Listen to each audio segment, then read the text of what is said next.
Hello, and welcome back to the tavern. My name is Jade, and this is Gatekeepers.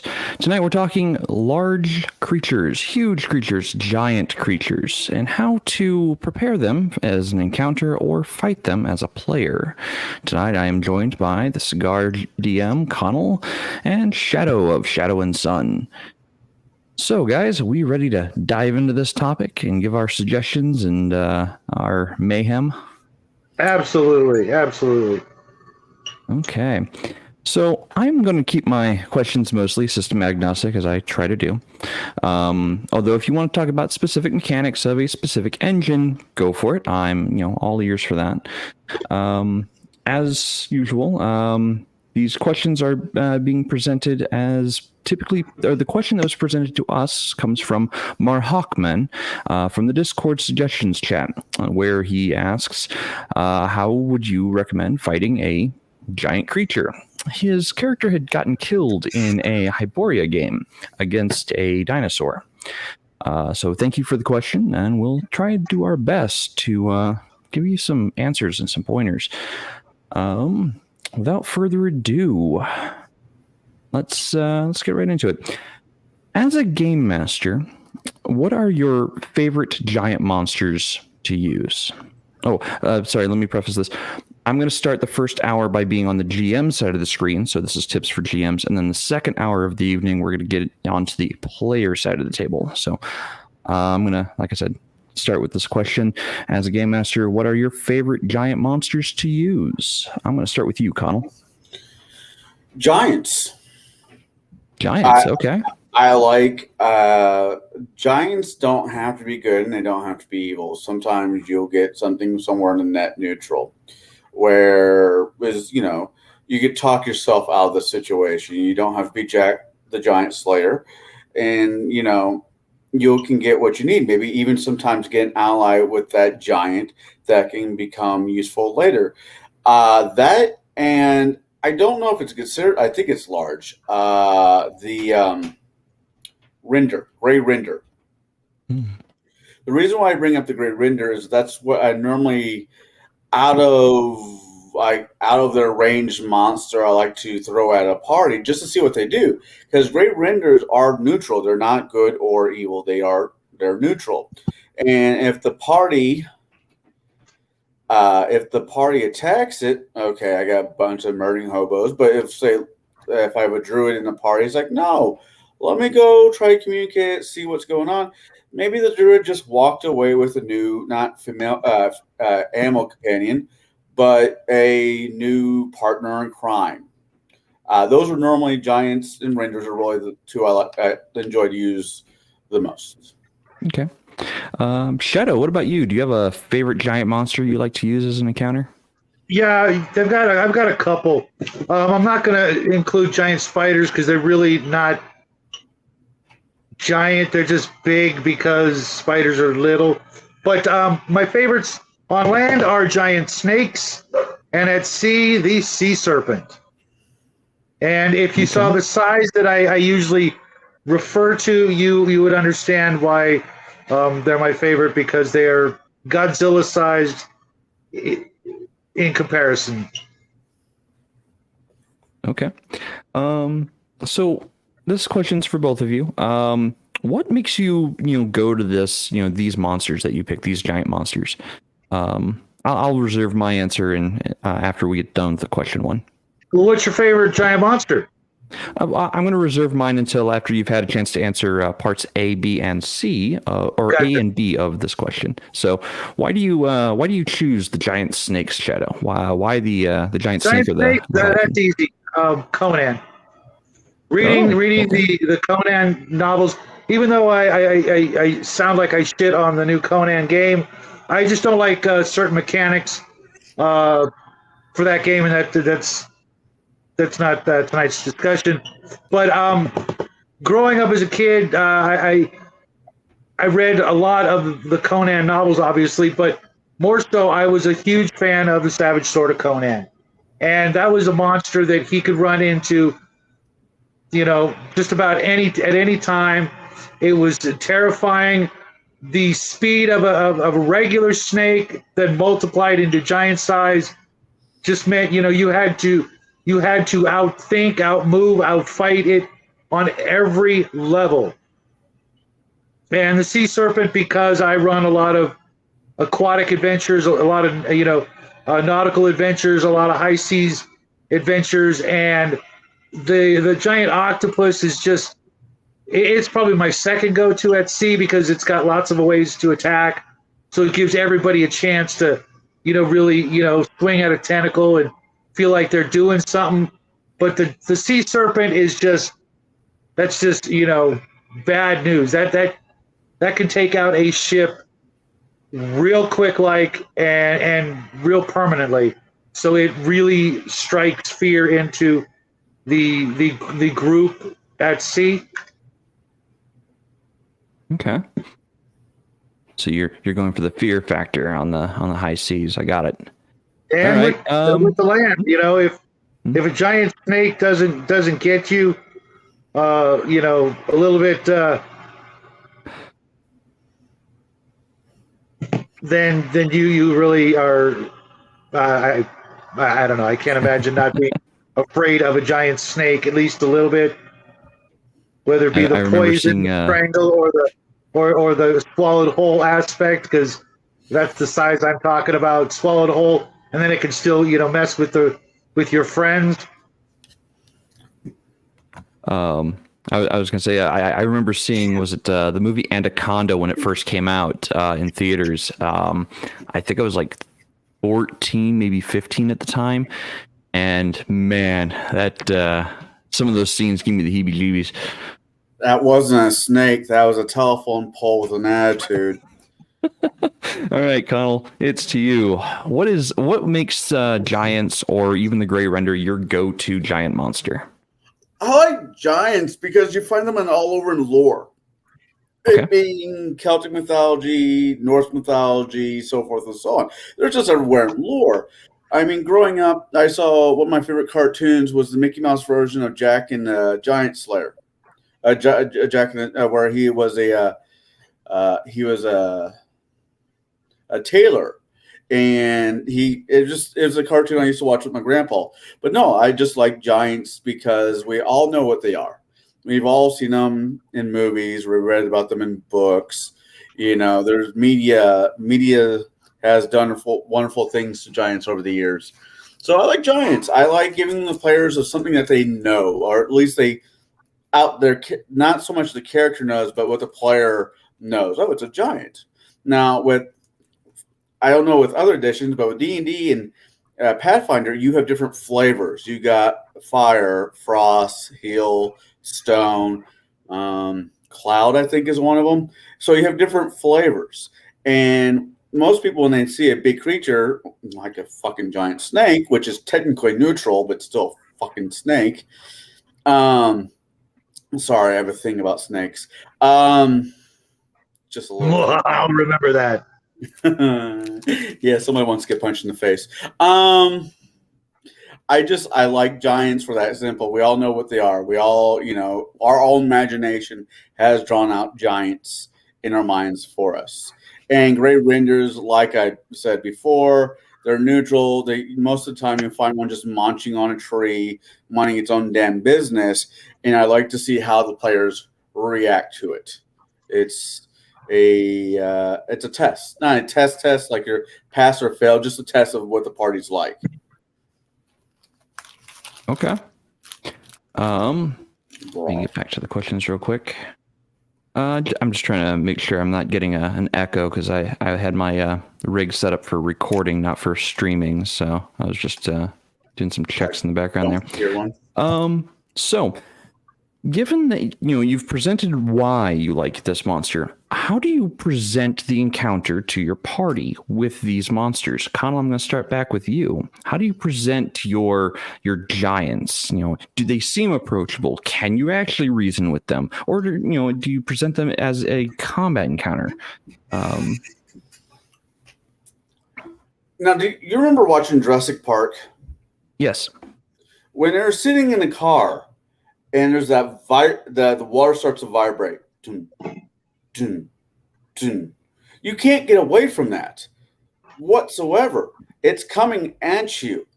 And it doesn't mean if you're laying on the ground or you're in a building, you'll still hear the thump, thump, thump, thump. You just can't get around it. So depending on what the players do is how I present it. If they all jump up, it's like we're going to attack, then I will do the giant lifting up houses if I'm not houses, but roofs, looking for something.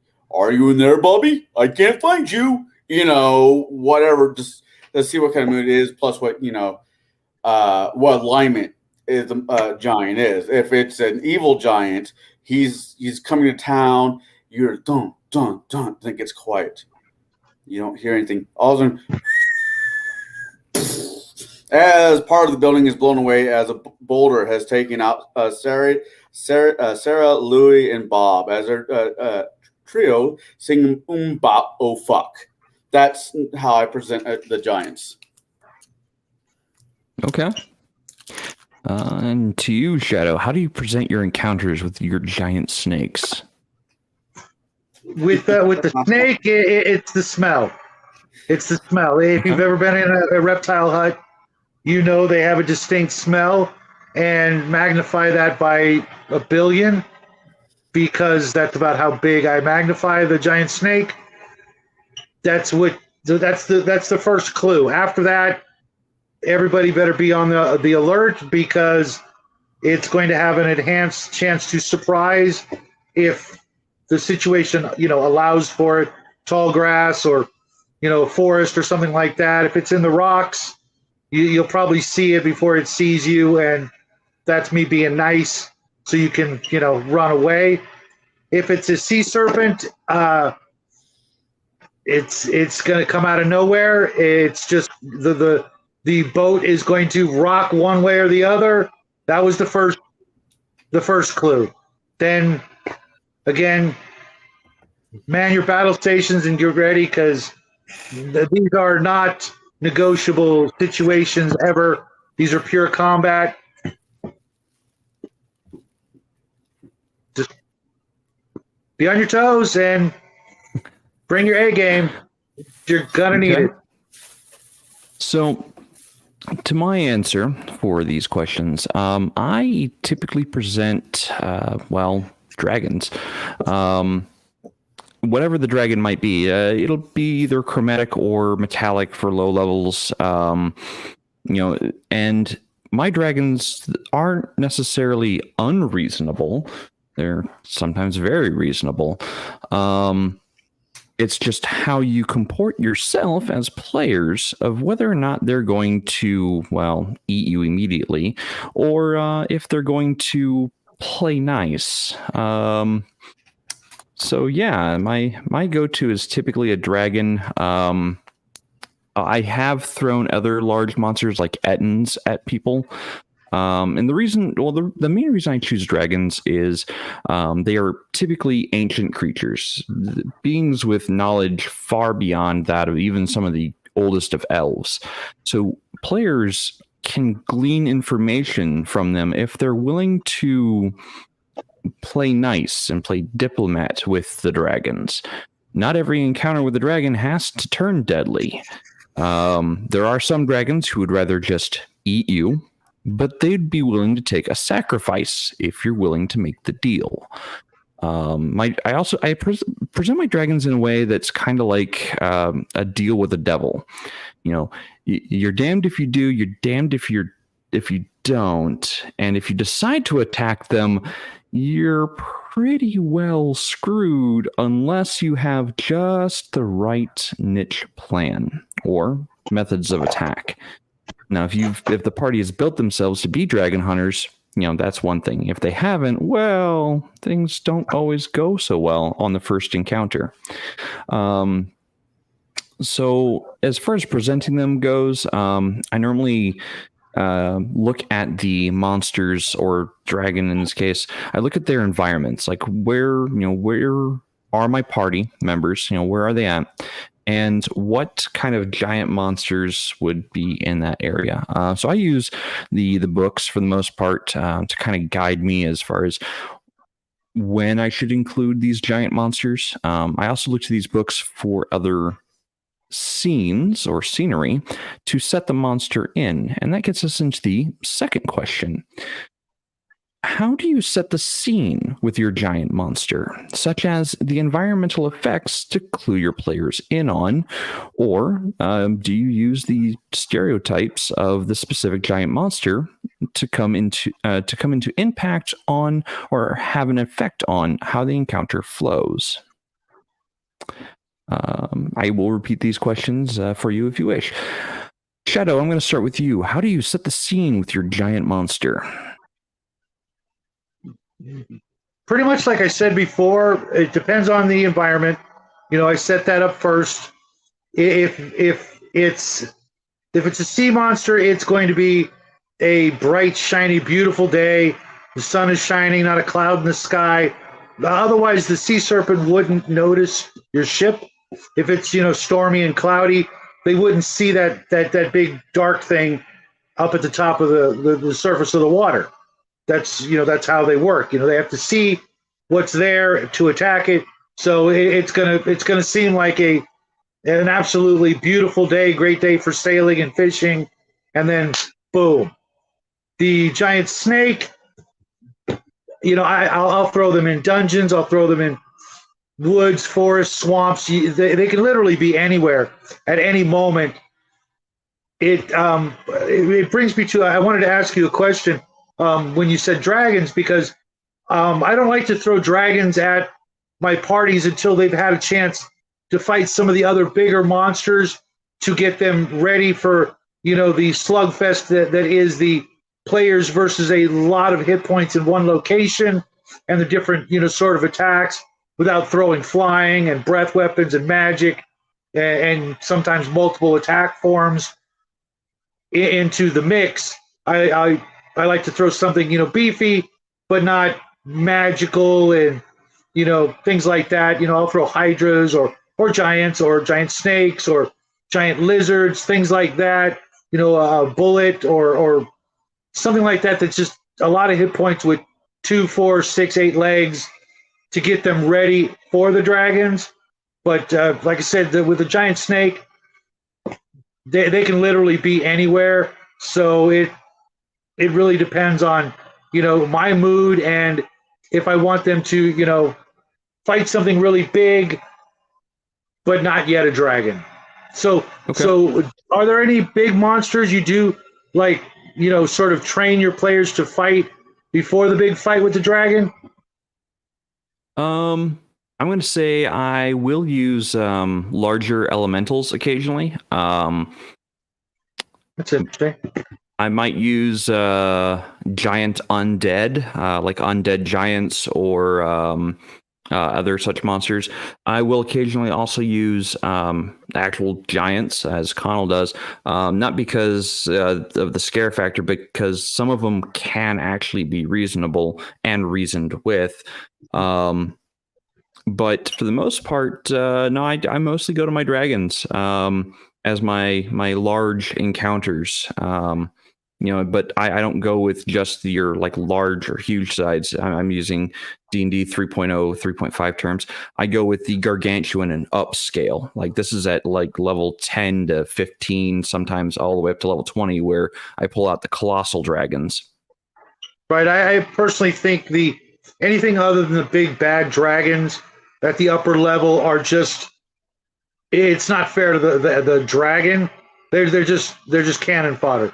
It's one creature with, 3, 4 attacks against a party of 6 or 8 people with spells and magic weapons and projectiles. It's if the dragon doesn't get that breath weapon off right off the bat, like I was telling you about last night, it's over in 2 rounds. There are ways to circumvent that, but that's getting off topic. All right, Connell, to you. Set your scene with your giants, if you would, please. I like my giants to be in mountains. Not lowlands, not swamplands, but in mountains. And the Travators, the companions of the stupidity, goes forth to go get some spice for their king, some black pepper, some saffron, some salt. Maybe not salt, but things like that. Because at this time, those would be worth a great deal of money, especially saffron. Anyways, so they're camping outside of town. They got the small little fire. They're all bent down. Then you hear boom, boom. Hey, Bobby, do you hear that? Boom, boom. Dude, go roll over. It's nothing. Then it stops. Guy, whoever's on post looks around. He looks left. He doesn't see anything. He looks right. He doesn't see anything because people don't look up. They look every other direction but up. The guy who was laying on the ground, man, I really think I heard feel something topping his forehead as drool is rolling down the mouth of the hill giants. And that's the encounter. That is not the encounter, but that's how I set it up. They're unless the players are on their game and actually taking patrol serious, because a lot of them just like, whatever, I got first watch. I guess I could watch. I get third watch. Whatever. And a hill giant is basically, you ever for those who get this reference, hills have eyes. They're not the most intellectual of the giant types, and they do like long pig. So I will bring it up that's how I will set them, because hill giants are really the smaller of said dragon. I mean, not dragons, the smaller of said giants as they ramp up in height. So you want to start them off something flexible, something squishy enough for them to deal with before you just ramp up that line. That's normally how I started off. And they're the less intelligent version, or the least intelligent of the Least giants. intelligent. They're basically just larger ogres. Yeah. Ogres aren't a bad large encounter, but they're just large. They're not the giant or huge creatures. So for my dragons, normally I like setting it in a wooded area, especially for like a green or maybe a copper dragon. If it's a green dragon, I'm going to come up to them at the wee early hours in the morning because, one, the wizards have not prepared their spells. Two, the clerics are still in the middle of praying for their spells, so are the paladins. And the sorcerers, well, they may have prepared. The bard may have prepared, for the day, but they also might still be asleep. And I normally start my encounters with the rolling of a fog into the scene, so visibility is poor. I also set the scene of, in the thick trees, you hear the clinking of scales, the slide of scale across bark, and or leather on bark. And I really set the scene for whoever's on watch to start to get it into their head. They might be dealing with something pretty massive. From there, it's up to them whether they wake the party or not, or whether they are willing to attempt to talk their way out of the scenario, because they might be facing, like I said, a copper dragon instead of a green dragon. They don't know yet. So that, I also set the scene with, like I said, the environmental effects, the fog, the maybe a rainstorm had happened the night before, so they hear the squishing of the dirt or the mud beneath its feet as it moves into the clearing, and it's only going to stick its head into the clearing, only so far enough for someone to see them if they're there to speak. If they're not there to speak, they're going to stay, outside of the view of even the person on watch, and they're just going to breath weapon their way in if it's meant to be a fight. And that's while the party is asleep. People might call me an asshole for that, but that's the way my dragons like to think. I'm not going to let you catch me while I'm awake. I'm going to catch you while you're asleep. So, moving right along. So, Connolly, you've already kind of touched on this, that you use hill giants as your opening salvos. Do you play into the stereotypes of that giant monster? They're big, dumb, don't really know much, and are just there to eat? I kind of mimic somebody that we both know. Oh, God. Okay. No names. Please, no names. And he and that's kind of the personality I give to the hill giants.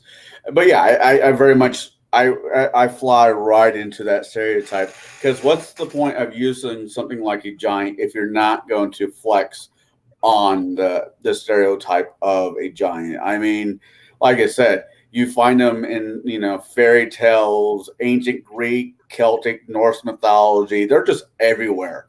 Native Americans have their versions of giants. So why wouldn't you just just absolutely barrel right into the personality hiccups, not the personality hiccups, the personality traits that these hill giants have. Now, when you go up, as you go up with the fire giant or the storm giants or whatever, they're more intellectual. They're more, I see you, small one. Why are you here? What can I possibly have done to grab your attention? Go away before I step on you. I was gonna say, like, that beggars the question. What the giant asking the party what had they have done to beggar the party's attention? What he has done to get the part. What has he done to get the player's attention? Is it some king or lord out there wanting him dead for one reason or the other? Did he forget to pay his bookie? Whatever. That's what I mean by that. Okay. So you run them solitary. What? So they tend to be solitary. Normally, anytime I run into giants, it's an army. It's a lot of them. It just depends on where you find them or where they find you at. Are you close to their clan? Because that's how I do it. They're all giants are part of the family clans, the hill giants all the way up. So yes, I know the Catskill giants weren't dumb and they loved the bull. Yes, I understand this.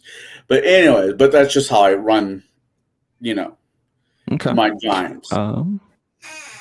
Shadow, as far as your serpents go, what can we expect to see as far as the tactics or how the encounter is going to start to play out? They're a force of nature at sea and cold, cunning, silent, deadly nightmares on land. There's no negotiating. There's no bickering. If you're lucky on land, you might be able to outrun one. At sea, it's already found you, and there is nowhere to run.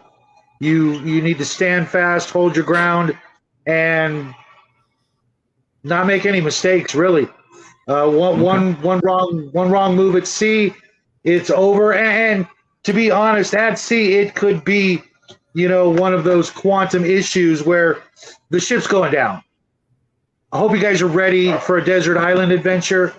Those of you that survive, or hope you can make it to the rowboats and not get picked off. Maybe it'll get full and half the crew is enough to make it go away, type of thing. And on land, it's usually one or two fighters up against the scariest thing you can imagine, and everybody else needs to get the hell out of the way, because when if you've ever dealt with snakes, a pissed off snake, they're going to move around. They're going to move around a lot, and if you're anywhere near it, you're going to get bit. And if you get bit, you're probably going to regret it for a very long time. The venom of most snakes is nothing to mess with. You may survive, but that limb or part of your body that got nibbled on is never going to look the same. For venomous snakes, sure, I can definitely see that. And the ones that spit, you must have really done something to piss me off, because now they've got a ranged weapon too, and it's probably going to be more accurate. Snakes are, like I said, a force of nature. Okay. So, for me, with my dragons and such, the The thing that I do play into the stereotypes of the dragons themselves. Like copper is kind of chatty. Green are very cunning. They're going to inspect before they attack. I mean, they're not going to take a intrusion onto their territory lightly, but they might try to scope out what unique treasures the party has before just melting everything down with acid, or it's chlorine breath. So I do play a little bit into the stereotypes. I also kind of lean into the stereotypes for the fear factor or the fear effect. I really, like I said, I try to get either sound effects going in at the table. I try to get, I present the fear aura in such a way that I kind of ask them, or I present it in such a way that they ask me actually if they need to be making will saves or not, to stop freaking the hell out. And I'm like, yeah, there's a fear effect going on. Go ahead and roll that save. But for the most part, my encounters will flow, especially if it's actually a combat encounter, because that's what the origin of the question was, is that I will open up with a breath weapon attack. As soon as I do that, I will kind of put up a smoke screen so they can't see me, because in 3.5 or 3.0, they have blind sight and can sense with exacting precision everything within a range of them. So they don't need to have sight on the party. They don't even need to have line of sight for their spells, because they always have line of sight for blind sight. The party, on the other hand, is going to have to figure out how to get around or move around and break line of effect with this dragon. It becomes a very deadly, very chilling encounter to have to deal with if you can't see your enemy. Because at that point, where's the attack coming from next? The wizard could go down, the cleric could go down. You never know where the attack's coming from. So yes, go for it. I wanted to address something Crafty said in the chat. Crafty, is that an invitation to another game? Because you know me, I'm always game. and Dragonheart? Wait, please reword the first statement you just said. Or say it slower. I don't even remember what I said. Okay, watch it later and you'll get what I caught. Oh, ew, I don't want to catch that. So anyway, moving right along. So does pre-printed material such as modules, Dragon, Dungeon Magazine, influence any of your direct use of these giant monsters? Does it help dictate their tactics, their combat style, their presence on the field, or in the encounter? Does any of the pre-printed material help you at all, or do you draw from it?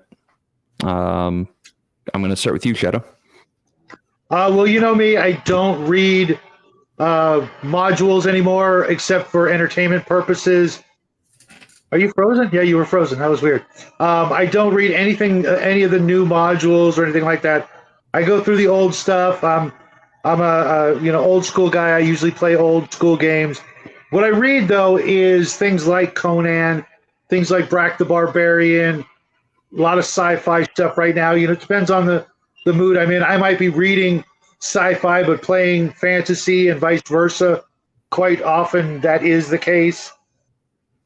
But I really don't go in for modules. I've only found a few modules in my lifetime that I actually enjoyed. And when it comes to Sea Serpents, I've never even seen a high seas adventure other than I think the Palladium one that was worth the time that I spent reading it. Normally it's, I just pick it apart and go, this sucks, that's crap. I would have done this, I would have done that. So I tend to go with my own gut when I'm writing or creating these adventures or scenarios. So pre-printed game stuff, not so much, but other sources, absolutely. And the Nature Channel. The Nature Channel is probably the best resource for actual non-humanoid monsters. and I don't mean the Nature Channel specifically, but any sort of, wilderness wildlife program that you choose to enjoy. I would recommend those more than some of the other stuff that you were talking about, just because it is grounded in actual facts, and you can see the results and gain subtle clues right there by watching it yourself. Okay. Donald, what about you? I see you've got a book pulled up. I was trying to find a good example of how giants are used in this module, Rise of the Rune Lord, because my Monday game are about ready to bounce into their first giants, for at least in this one. And as I thought, okay, nothing. What? Strikeout? No, not so much a strikeout. I had a feeling that was the direction they were going for, and I'm happy to find out I was right. Sorry. The monsters, the giants are catapults. They can pick up large stones, boulders, dead people, dead things, feces. Other giants, I guess, small giants. Not still giants, but smaller giants, like your terracing. Anyways, but small, and then they fling them. See, if you get too close to a giant, you can overwhelm it, like a dragon. With certain dragons, you can just overwhelm it if the party gets too close. But if the giant realizes, hey, if I stay back and keep flinging stuff at them, I am more likely to do more damage to them than they will do for me from a distance. I mean, outside the magic and spell, magic is magic. It's the great equalizer. What? You have 3 dragons? That's okay. I have magic. So that's kind of how I use them for. I will take what the book says, or I will read something, or I'll watch something that's had giants in them, and I see how they use them. Like the most recent Hellboy had giants in it. And it wasn't a great movie. It wasn't a bad movie. What was that? You froze. I haven't seen it. Oh, well, you're not missing much. But they had these great big swords, giant-sized swords, and they're just hacking through trees and whatnot. And it made no sense to me, because if you were a giant and you basically had the same power and ability as a catapult, why wouldn't you use range as your friend? If you're picking a boulder, and pick up the party and toss them. So what was that, Shadow? And pick up the party and toss them. Oh yeah. No, yeah, having a giant pick you up and fling you. That's death sentence. Yeah. And I never hear about that happening with giants. If they pick you up, it's game over. Unless you have some sort of flying ability, you're gonna die. You just aren't there yet. Or you get thrown into a house and it breaks your fall, says the DM. But that wasn't my campaign. That was another person's campaign who I'm in, and I got flung by a fire giant. But I was also a barbarian on rage, so I took half damage. So it was kind of a thing. But yeah, the picking things up and throwing things is definitely the best answer when it comes with giants, unless they have their own innate magic abilities. Okay. So you're kind of touching on the part 2 of this question, and that is what kind of tactics do your giant monsters utilize, either in combat or social encounters? So for me, with the dragons, and I realize that some people in chat are saying that dragons shouldn't count in these giant-sized encounters, but here's why they do. So dragons will use their size to their advantage in combat. You can't outflank the dragon if it's large enough. You can only hope to be able to attack its flanks if you get lucky, or if you can somehow get around behind it to attack. So I use them as a large size or giant sized monster in that way, that because they know how big they are, they know that they have the presence on the battlefield to control the battlefield to their exacting precision in most cases, and they've got the intelligence for it. They're going to use cover from trees. They're going to use whatever happens to be in the environment to their advantage. Because they are such intelligent and cunning foes, they're going to prepare the battlefield the way they wanted. Like if they see a party coming across a field and they know it's going to where that party's going to camp within a certain amount of time, they'll go ahead of the party and prepare that battlefield to their liking, so that when the party does arrive, it looks inviting, but it's actually not meant for the party. It's meant for the dragon to be able to take fully advantage of. Because the dragon will have worked up the fog. It'll have done things in the area to try to gain the most upper hand against the party. So these are the tactics I employ with my dragons as giant monsters. Not just giant monsters, but cunning, intelligent, very, tactically minded monsters. So speaking about that, if for some reason the party gets the upper hand in combat scenarios, or if they somehow get the upper hand in a social scenario, then, never know. What kind of tactics or changes in the tactics can we see from your giant monsters? Does it flee? Does it go for an all-out suicide attack? Does it do something to the environment to help itself in some way, in a meaningful way? Connell, I'm going to go back clockwise or counterclockwise, or I have to, clockwise, based on how everyone's seeing it. I'm seeing it counterclockwise. So clockwise around. Connell, with you. If it's the end of the fight and the giant, if it's one of the smarter ones, knows the gig is up, he might try to swat at them, try to knock them back so he can run away, if not just completely run right over them because it's a giant. What I have done in the past, so as the giant is running away, it'll notice whichever PC is down or is hurt, and it'll pick it up and throw it in a bag that it owns to make, to run off for a snack for later. Sometimes the player's dead, and oh fuck, we just lost all that loot, magical loot that player had. Sucks to be there. That sucks to be the party. Or, oh my God, was Sarah still alive? Oh shit, she was. We have to go get her now. Let's go be big, dumb heroes, all standing around like a bunch of jackasses. But, it will do, I guess, stomp, and I'll make them do a reflex save to see if they stay on their feet, or I'll swat them back, or like I said, I'll run right over them if I'm, it depends on the situation. Or I'll pick one up, throw it into a little bag, in one of a giant-sized bag, and runs off with it. Does that answer your question? Oh, yeah. Shadow, what about you? Any tactics changes we can see if things start to go against the giant snake's favor? Yes and no. With the sea serpent, if you get the upper hand, he dives and you never see him again. Or you see him on the return trip and he's even more pissed off than the first time, because now he's like, you again.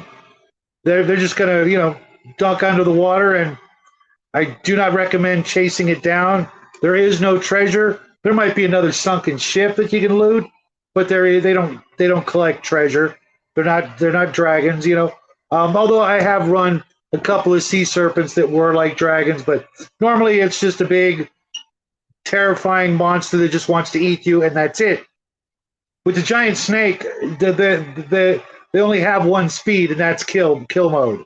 They will fight until they're dead, because if you start wounding it, it's going to need all that protein to regenerate, all that blood and all that, loss of scale and everything else. They have, they only have one setting. You know, if you get lucky and found one asleep, it was because it was in somebody else's game, not mine. They're going to be up for the attack. They're going to eat one of you before they'll even think of leaving. There's just so you have to kill it, and you better kill it quick, and hope to God you don't get bit or spat at or anything like that. You just it's go time. There is no change. Okay.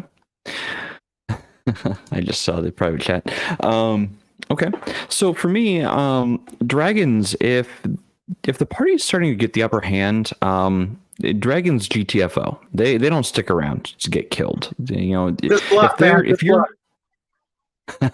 right. I mean, yeah, if a party gets lucky and can actually take the dragon in one round, which I'm sorry, doesn't happen with me. They rarely ever get the upper hand in that way. What? Yeah, you're muted, sir. You're Archer, hit the Archer. Nat 20. Confirm Nat 20. Pulled card from Dean. Pulled a card. Bleeding damage. 1.1d4 bleeding damage. Fuck. By the time he turns around, this dragon's gonna be dead. Yes. Yeah, I've seen that happen. Anyway, so yeah, my dragons will. Yeah, my dragons will cut and run at about half HP. They're not going to stick around for a fight. And you know, if the party is on the dragon's turf, that dragon is going to harass them the entire way, and it's going to whittle their resources down to nothing.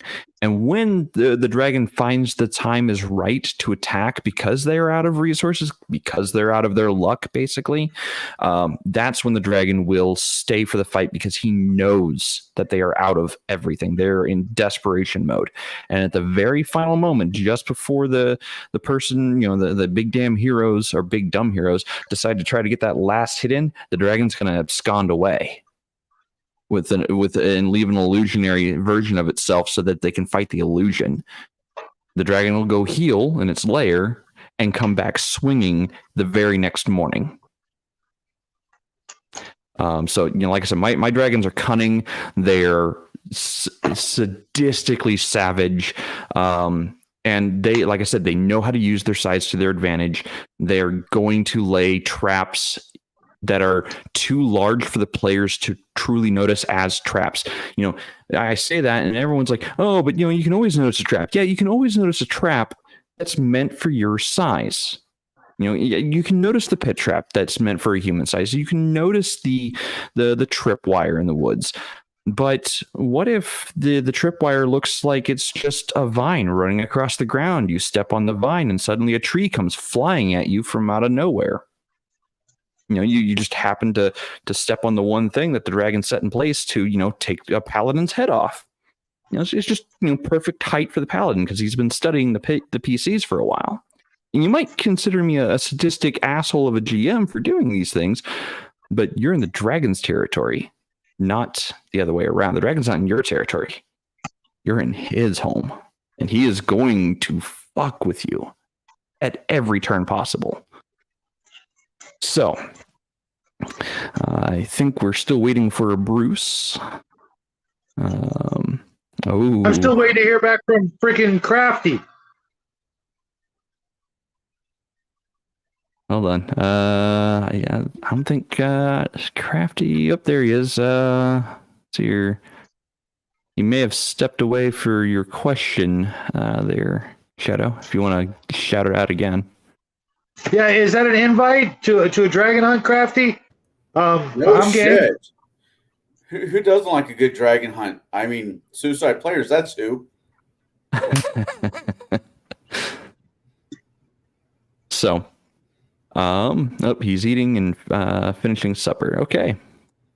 Well, what is it, like an 8-course meal? Come on, man. You probably got home late, you know. He's eating work life. Maybe he's like eating children-sized food, like, you know, that makes him feel like a giant. Oh, you mean? Oh, yeah. Actually, your favorite Halloween snack should be available now, Connell. The candy corn pumpkins make you feel like a giant. Oh God! All right. Yeah, Anyway, because that Disney cartoon. So, let's get into the second half of the questions. I realize we're running a little early. Bruce will have time to answer the first round of questions as a game master. So we're going to step on the other side of the screen now. We're going to be saying this as players. Some of the things we recommend as tactics. Now, I know no one has brought up dinosaurs yet, and I know that was Mark Hockman's original character death method was he was attacking a dinosaur. And I don't know the exact scenario that Mark Hockman found himself in to be fighting a dinosaur. Now, I know it's Hyboria. I know it's Conan. I didn't realize dinosaurs were in Conan. Kind of, yeah. I've only seen, I think, there's the no first reason why two they films. can't. Well, the films are just erase that from your memory. Go read the books. The books are a million times better than the movies. One, because there's 12, 13 novels. Each novel is a series of short story adventures, so you can take one at a time and not feel like, crap, where did I leave off? Well, this little story, if you can't finish it in 8, 12, 20 pages, then you're on, then you're on to the next literal adventure, and there's so much is based on them in literature and gaming. It literally was more of a favorite to Gygax and Arneson than Tolkien in a way. There's more references to Conan if you've read the books. Not more references, but just as many. Okay. So now that we're on the player side of the screen, when you were facing a giant monster, I can encourage you to pick one of your the monsters that you already have given examples for. So when encountering, actually, I'm going to reverse that statement for a moment. Let's say you're encountering each other's, or you pick one of the other panelists' giant monster. What information do you expect from the game master to assist you in fighting this monster or in this encounter? So, pick whoever's giant monster you want to fight, and what kind of questions should you be asking? I'm going to start with Shadow. Well, it's tough because I'm a forever dungeon master of 42 years, and I've only gotten to play this last year a couple of times. I'm in Bruce's campaign. I played a game with Crafty, and I'm in Bloodworth's game right now. Pathfinder with Bruce, Conan with Crafty, and AD&D with Bloodworth. And I would expect nothing. We're all big-time DMs, as it were. I would literally expect nothing and have to go on what I would do as a dungeon master, how I would throw it. I mean, fighting giants, I've thrown literally thousands of giants at my players over the years, from individual to armies, etc. It's a giant. You go for the Achilles tendon. That's it. Everything else is just asking for a long, drawn-out fight against more hit points and damage than you probably have. You have to use speed, knowledge, and precision attacks on specific locations. If you just try beating up on their knees and their shins, that's like Rocky going into the freezer and just punching on the side of beef. You may bruise a little, maybe crack some bones, but you're not getting very far unless you got some really serious magic, to back it up with, really powerful sword or lightning bolts or something like that. You've really got to, just go for the critical hit locations. I mean, maybe you might get a nut shot, but everything else is just out of reach and really not going to do what you need to do. You need to get them down to your size, your level, and I really wouldn't expect any mercy in any game I'm playing these days because I'm playing with some of the best. It's not like back in high school or middle school where you can get away with stuff you can't anymore. Between Bruce, Crafty, and Bloodworth, they've got a lot of experience dungeon mastering with systems for the most part, except AD&D, obviously. That, I'm the newbie again, so I'm just enjoying the hell out of the ride that I didn't get as a younger guy. So, I'm not expecting any breaks.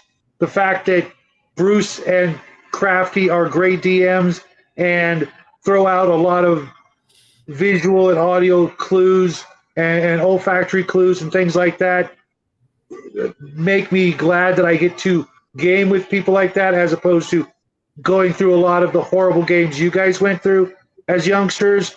Because I was probably that dungeon master at one point or another. You can't start out as an expert. I don't care who you are.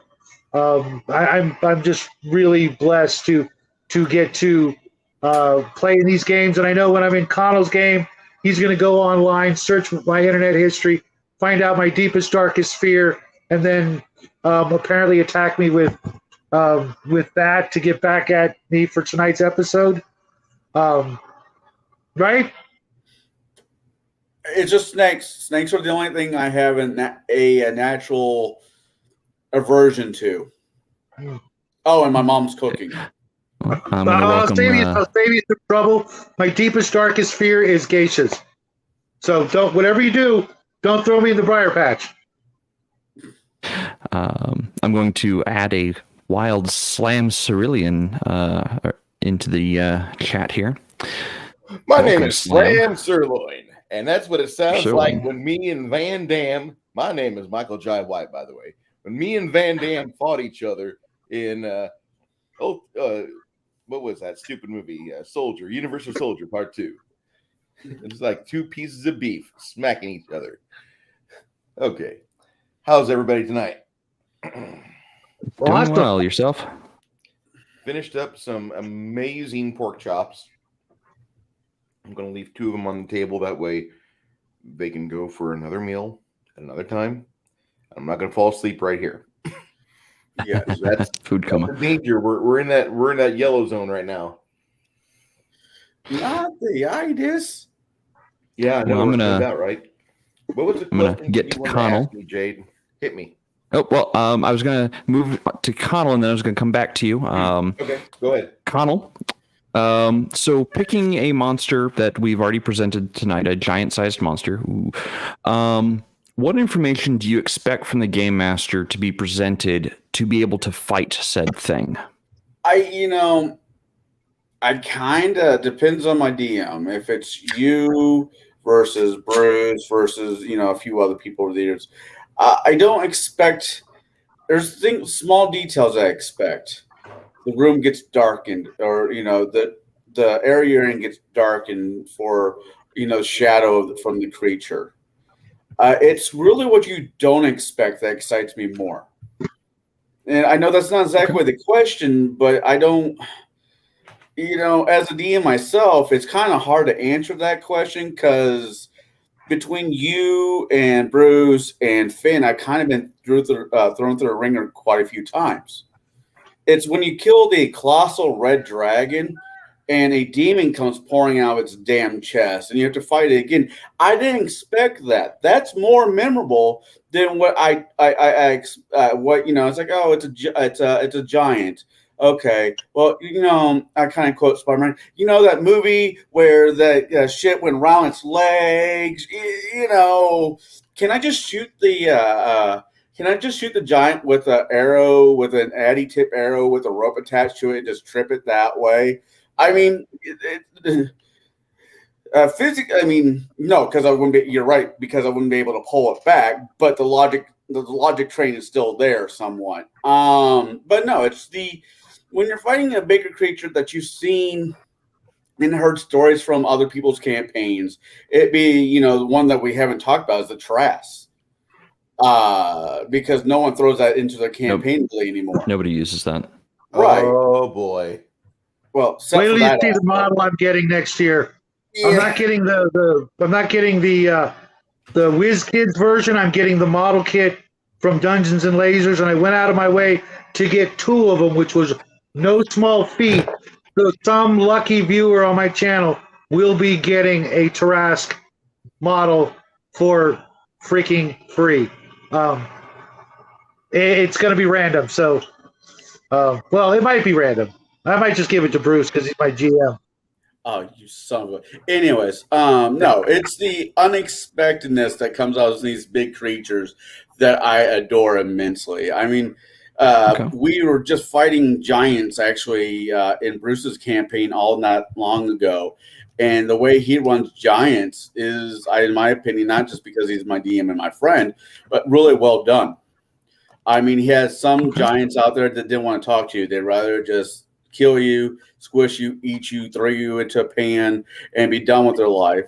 And you got other giants that we're able to work with to make some kind of deal with where they would help us in the future. Yeah. Oh, I read it, Crafty. And damn. That's all I have to say right now is damn. But it's like I said, it's what you don't expect. It will be leaving, talking from player's point of view. A player is what player is going to remember.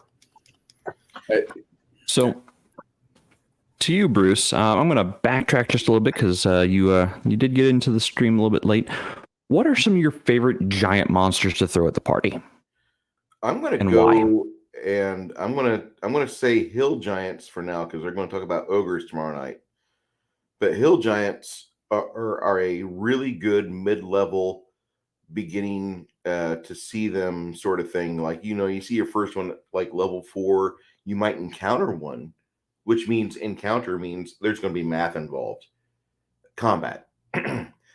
You might have that at level 5 or 6.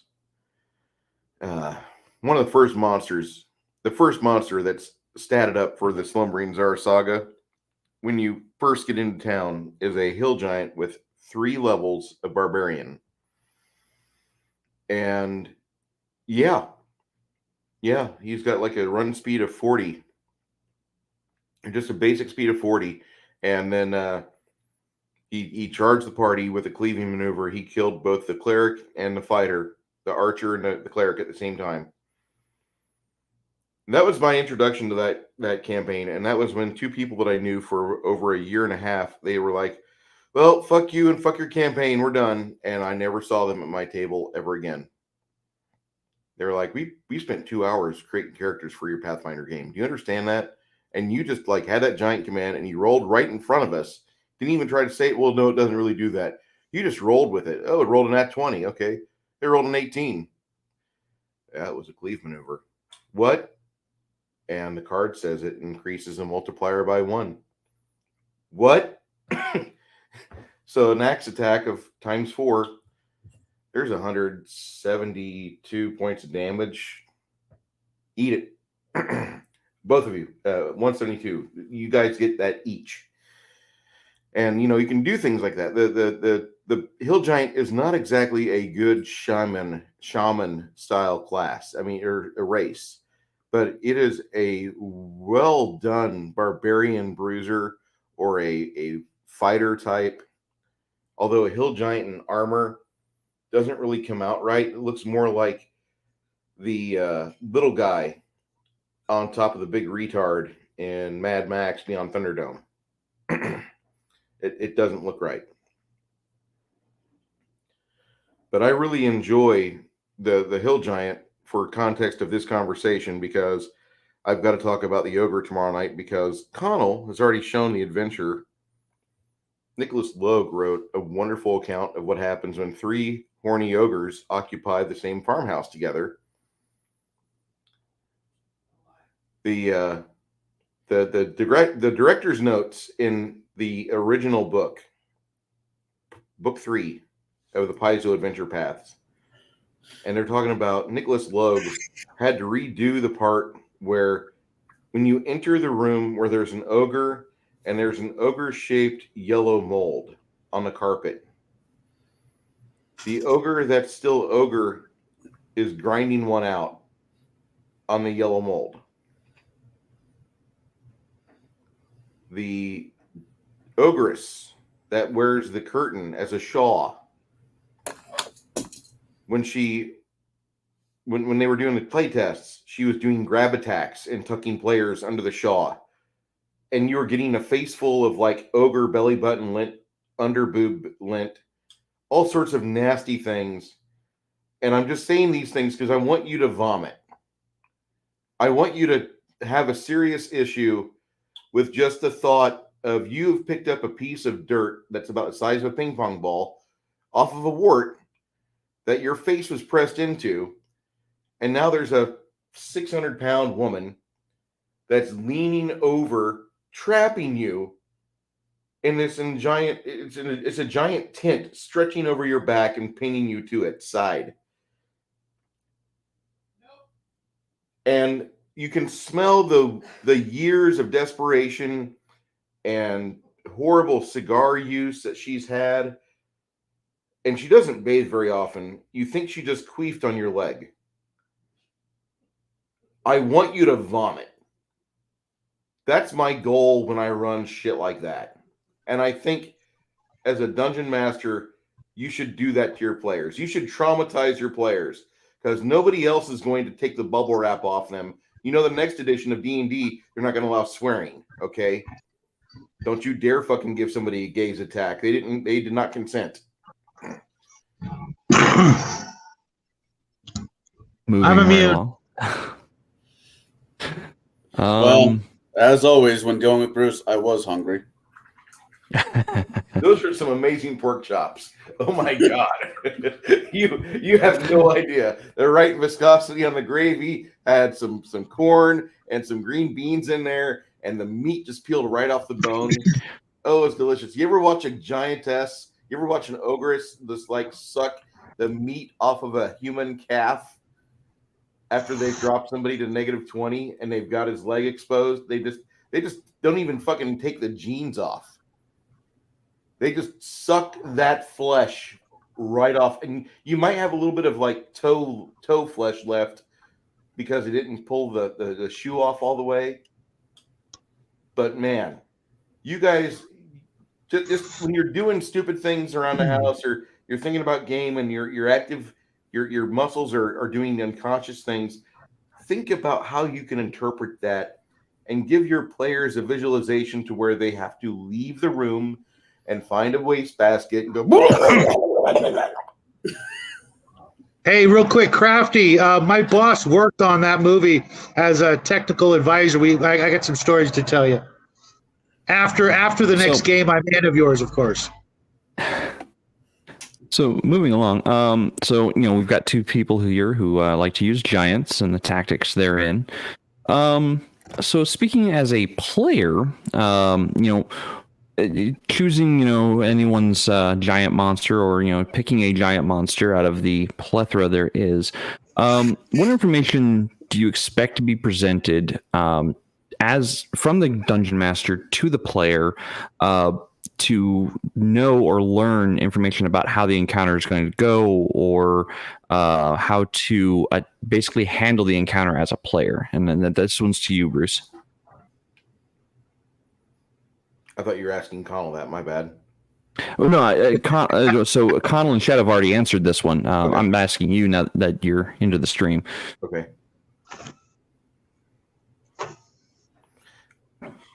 I'm a chode, and you can. I apologize. What was your question? Because So we're on the player side of the screen at this point because this is the second hour. Yeah, so player side of the screen. As a player facing a giant monster, you can pick any one of our giant monsters that we've presented at the beginning of the evening. Okay. For me, it's dragons. For Connell, it's giants. For Shadow, it's giant snakes.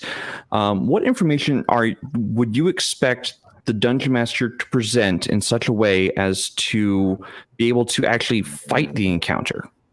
First off, I would be looking, if the DM is good, they're going to at least drop trails of like visual clues, like there's some footprints you see and the ranger should pop up. I have the track ability. Oh, look, I rolled a 17 and I'm level 3. How much information are you going to give me, DM? And the DM regurgitates, you believe it's a giant and probably a hill giant. Judging by the depth and stride, you think it's probably about 30 human years old which makes it almost an elder for most hill giants because they're not exactly a long-lived race of scholars. These are bruisers. These things live out in the wilderness. So you think that, with all the rock around, you probably should expect to be hit with a bombardment attack at some point.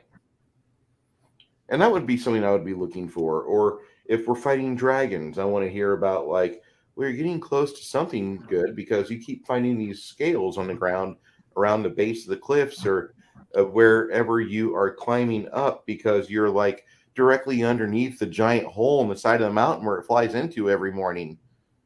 Something like that. And maybe Okay. maybe if you're fighting beholders, which beholders are one of my favorite monsters, but Wizards of the Coast doesn't let me run them anymore.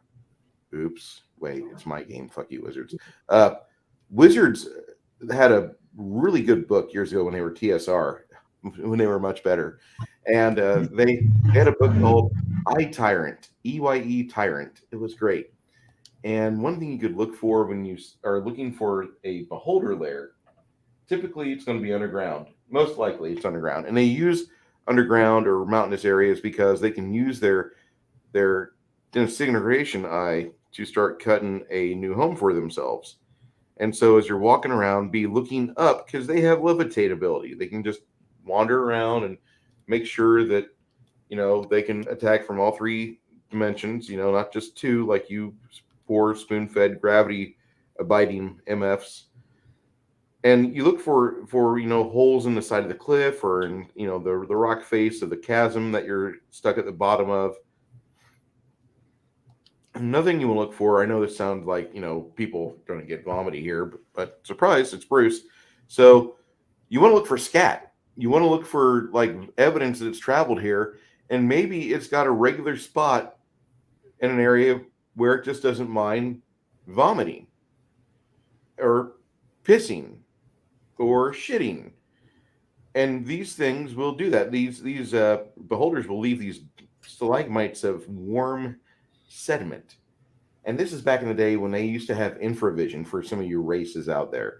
You guys would see the red, warm, glowing pyramidal shape that was nicely sculpted, and somebody had done some work to it. Somebody had taken a hunk out of it, but that might have been the oitug that you found 2 chambers down because he thought it was delicious. And now you have the remains of this scat from a beholder, and the beholder will take a shit right here because the oitugs are 2 chambers down, and that gets the oitugs moving around, and so that makes a wandering monster encounter possible. And the beholder doesn't have to get and stay so paranoid. He can just be up here in his chasm, waiting on things, kind of peering out with an errant eyeball. Well, what's going on over there? Let me switch over to infravision because we're 2nd edition and we're superior to D&D WotC motherfuckers. And they do that. So they would use those sort of things. And as a DM, you would interpret that to your players. You would want to interpret things like you're in an area where the monster doesn't value the neighbors it has. And so it will shit here. There's a pecking order. It's like going to India. If you go to the poor section of India in these big towns like Bali, you're going to step in shit like it's San Francisco because they will go to the poor section and take a shit there. I have no respect for you. You're a mechanic. In the middle street, there you go. Right in front of your doorway. If you step out six paces, you step right in it. Monsters are really no different. And monsters should be the worst of us. So you should use the worst habits that humans had. Iron Man's like, I kind of wish Bruce had taken time for dessert. No, I cheated. I left 2 of the 4 pork chops on the plate so I could have them tomorrow. Yeah, the giant peas on the party. Wait till you see how the jungle giants treat the party there, Iron Man. Remember the jungle giants from 2nd edition? I do. I just see a canopy and some tree trunks. Al, I need to charge my phone, Al. Bring your equipment. So shit. So I'm just saying that I want the party to run into monsters that deserve to get hacked apart.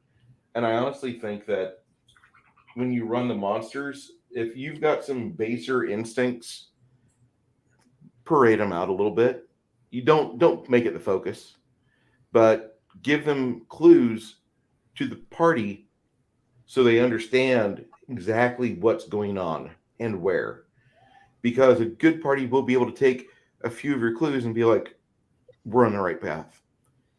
The beholder comes over here because he has no respect for the beholder that stays over there and lives not too far from the were-tigers and the oitig. He feels like he's superior to him. Elle, you're trying to commit suicide by talking about rings of power? I'm sorry, dude. Anyhow, so based on the information that the game master gives you, be it as Bruce described, the scenery leading up to the encounter, what kind of questions should we be asking as players for these encounters? What do I smell? What do I smell? Yep. Now Shadow has already brought that up with the giant snakes. He's going to lay out what the scenery smells like because of the giant snake that's living in the area. So you're going to have that olfactory sense and that reasoning. So a question that might come up is like, okay, well, given the fact that I can smell, the scent of giant reptile, what kind of shed or what kind of stuff do I see around here? Do I see shed from some kind of lizard? Do I, the natural questions that would come up for a player, like what questions should a player be asking as a player? What would you say? I'm going to start with Bruce on this one and work my way around. Is there anything that I smell specifically? Can I smell copper? Do I have like a funny taste in my mouth? Is there a tree with a lot of vines and hanging deep debris coming off the willows? But that's really not the willows. That's the snake skin that this giant snake left. Do I have? Is there signs of a struggle in the soft mud by the bank where there's been known to be alligators? And you need to be asking questions like, do I see this? What do I smell? What is the sounds of the wildlife right now? If you're around an apex predator, there's not a fucking bird tweeting at all. It's the most dead silent sound you've ever heard. You're going to hear your heartbeat. You're going to hear your tinnitus, and that's what you're going to hear.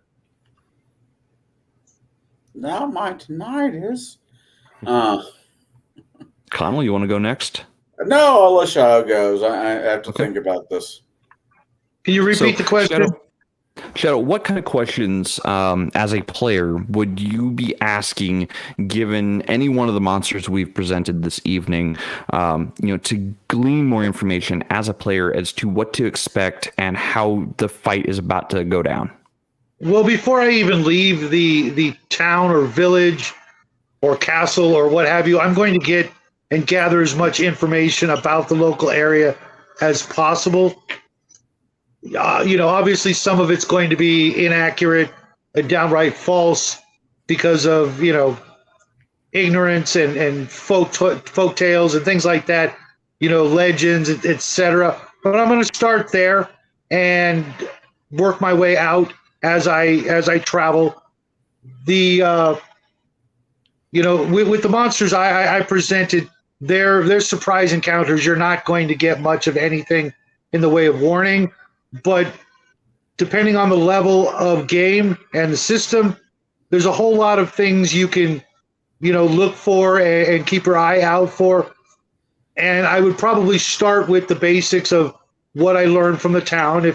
If I know there's ogres or giants in the area, well, I'm going to be looking and smelling for awful scents. The regular, if you've done any camping or backpacking or hiking or anything like that, you kind of know the regular stuff you should expect, and anything that's different in the way of smell or sound or lack of sound and movement. Basic just movement right off the bat is going to be one of your biggies.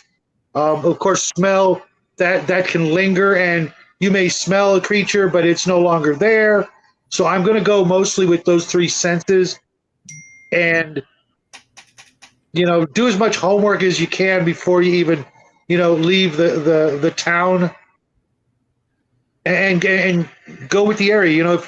If you're in a savannah, well, you pretty much, look to the grass and maybe look above for the rock that legends tell about. Or if you're, in the mountains or the forest, you're going to look around for, movement, smell anything unusual. If you're at sea, you're pretty much fucked. And that's why people don't like to run those encounters, because everything is, you're not getting any warning. You're really not. Unless you hear that Jaws music from the DM, you're getting no clues. Connell? I think what questions would you ask during, let's say, an encounter with one of these monsters? You mean prior to? No, I meant during the encounter. depends on what the makeup of the party is. Okay. If we have a fountain of information, aka the Bard. Hey Bard, or hey ... have you heard anything about these? Do you know anything about these? Is there any stories about these?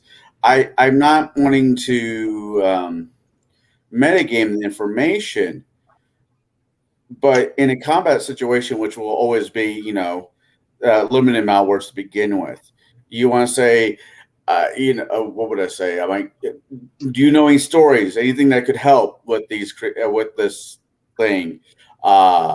Is it weak? If it's weak to anything, or just you have to word it out correctly. But bards are supposed to be a fairly good use of information. If the DM, if the player plays the bard correctly, at least, because they're the ones supposed to have the more the stories, the whatever. And if that doesn't work, you got somebody who is from this part of the world, like the fighter. In 3.5 in Pathfinder, they have local knowledge. So if the fighter is already from this side of the world, maybe he's heard of other attacks that giants have, like enclosed villages. What have they done to take down a giant? Did they take down the giant? Oh shit, do we know anything at all? And just look at the party as a whole. Then you have the wizard, who might have read, well, to make the belt of giant strength, you need bits and pieces from a giant. So ... whatever, information should come from the information is there if you ask the right person in the party. And if they, Okay. Fortunately, if the dice allows you to know it. See, my questions run more of the tactical sense of, during an encounter, I'm going to ask questions like, okay, we've come across this chamber of these stalagmites of flesh and whatnot. So, what can I use them as cover to seek out what made them if I don't already know? Two, what is my surroundings like? Can I pick up stones? Can I do I notice any stalactites, anything dangling from the ceiling? Can I use the environment to my advantage in some way possible? For my dragon encounter, that's going to be less likely because, again, the dragon prepared it the way the dragon wants it. For the beholder, the beholder might have prepared the area for their habitation, not necessarily for combat. Who knows? The DM would know, but that's questions I as a player would be asking. Is like, how do I use the environment to my advantage? How do I turn this from a one-sided fight in favor of the monster to a even fight for me and my fellow companions? If I'm going to face a hill giant out on the hills, one, I'm going to close ranks quickly because I don't want to be on the receiving end of stones flying at me. Because they can reach out so farther than I can, fling a dagger or launch an arrow in most cases. So I'm going to be looking for environmental factors to aid me in combat. For an example, against a dinosaur, I'm going to be looking for loose or wet dirt that, like by an oceanside, by a riverbed, someplace where the dirt is going to allow something rather large to sink. Because I want to trap it. I don't want to give it the movement advantage. I'm going to be looking to take away its movement first and foremost. And then I can try to bend the encounter to my direction if I can control its movement. So that's what those are the questions I ask. And based on that, what kind of tactics as players, you as the player, would you employ against some of these monsters? What a different, besides the additional information of seeking out, like, what can you do? What tactics would you use against some of these monsters? And Connell, I'm going to start with you and work my way back around. Well, with the dragon cover, I would try to find whatever cover I can. If it is a 6'2" kin doll that we call, as we lovingly call, the angel of the party, I'll hide behind him. Or not. I wasn't talking about you, Shadow. Or how does that not fit last week's game? The host knows who I'm talking about. When it comes to giants, giants and dragons are just kind of weird in the sense that you can't really get around them. They're, like I said, with the giants, they are just walking, talking catapults. You're dodging boulders. You're not dodging arrows. You're not dodging javelins. You're dodging boulders. And I think cover, either physical cover or magical cover, is just really the best way to go. And range is normally going to be the best offense I'd recommend, especially when it comes to dragons. Because if you want to go up there and swing at the dragon with your sword or whatnot, you have the opportunity of it belching on you. You have the opportunity of it clawing, biting, wing attack, tail attack, and so forth and so on, rinse, lather, and repeat. Where range is key, where, yeah, it can still burp on you, but you have some cover. And it still has to move closer to you, not you moving closer to it. It moves closer to you. So that gives you other opportunities for you to work around its tactics to make it work for you. Okay. Shadow. Well, since nobody else I know, Bruce isn't going to touch on this, or at least I'm assuming, and hopefully not making an ass out of the two of us. But my first tactic is going to be escape. Okay. If you're dealing with dinosaurs, which is where this came from, there is no reason to fight a dinosaur. There is none. Unless you're playing a game that gives you XP for kills, there's no reason. There's no treasure to be gained, only resources to be lost. And for the most part, unless it is a T-Rex or something like that might keep hunting you for days and days, I'm going to look for a way out.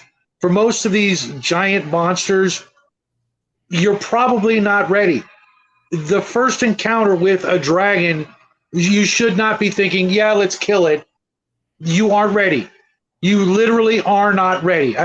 Unless the DM has lulled you into a false sense of security and you're 15th level and you've been killing everything left and right with impunity, and you're stocked on the plussiest of plus weapons and armor and all that, good stuff, you should be thinking of a way out of the situation. If you must fight, then you fight. But before you get there, get a way out of there. There's very little to be gained. And if you're encountering a dragon in the open, don't even make the mistake of killing it in the open. You've just thrown away the reason for killing it, that being its treasure. Unless you're the goody two-shoes type that just want to, end the menace of the dragon pillaging the countryside. Okay, cool. But everybody in the party is going to be pissed off at you for having killed the dragon before you found its lair. Trust me, I know. I one-shotted an ancient red dragon with a poison arrow. I rolled a 20. DM rolled a fumble in front of the party. And afterwards, they were all pissed that I had done so because we had no idea where he came from. We never got the treasure. We never found it. So unless you're going into the monster's lair, just get the hell out of there. You'll live to tell the tale, and then later on, maybe when you're ready, you'll know where the lair is, etc. With giants, for the most part, you're probably kind of stuck in that situation. But again, if it's your first giant encounter and you don't have 9 levels under your belt, you can't go toe to toe with a party of giants. Your party versus their party, no. And assuming it's just one lone giant, that's kind of dumb. You know what? He was the outcast giant they kicked out for not using pronouns or something, and so it's just one giant against the party, and you're just gonna surround him and Gulliver's travel him to death. No. Wait, look for a way of what? You said a giant got booted out of a tribe for not using its pronouns? It's the only thing I could come up with. That's a fucking RP encounter. Okay, yeah, that becomes an RP encounter. You don't have a fighter. I will be your guys' fighter. And then he walks with you until you get to the cave entrance, and you're like, I'm sorry, Thebius, but you need to crawl on your belly if you want to explore this cavern with us and use your fighting ability to its max. I cannot. I will be on my hands and knees the whole time, if not slithering on my belly like a giant snake. I cannot do this well. I'm sorry. I will just have to wait outside for you. And guard the horses and not eat them? I brought spices, so I might. That gray one's been giving me the eye. And this is how centaurs are made. Not like that. That's disgusting. I'm not of those religious types that I nut in horses or camels. That's not who we are. We were raised better than that. We shit in their tribes down the hill. All right. So, what about you, Bruce? What tactics do you employ against such large monsters? What kind of things do we expect to see out of you as a player? When was the last time I had a player opportunity? Like 3 years ago? I don't know. Oh, wait. Yeah, it was with Chris. Okay. And he's not in this chat. Damn it. Okay. So, as a player, I was running a necromancer. I was running a character who was like a very special individual from a very well-beloved TV show when I was growing up. And people were called boobs. Because they were all, it didn't matter what you were a minion to me. And so I played this necromancer. He was a cleric wizard. And he specialized with undead. And then he got the necromancer class. We only went up a few levels. I was like 10th level when I was finished with that campaign because they wouldn't want to run anymore. They were like, math is hard. I'm like, come on, let's play. Math is hard. You summoned a lot of undead. Yes. Calvinani, those are not just regular lava lamps. These are the lava lamps. We scooped these out from the scenery for episode 3 in memory of Anakin Skywalker. So, anyway, what type of tactics? First off, what are we fighting? So I try to do information gathering. If I don't have a ranger available to help me ascertain what's in this area, what is trying to ambush us, I would be going for just regular spot, look, listen, using my knowledge skills to their excellency, and trying to rip apart any ability that somebody might have observe it, orient myself in order to be able to decide, and then act. I just framed an OODA loop, which is observe, orient, decide, act. And that's how you should respond to all threats in life and otherwise RP games. Absolutely. OODA loops are the way that you win. I'll just say that. Yeah, if you don't know it, memorize it, learn it, be it. Yes. So the character that I was playing was the type that could figure out what he was up against.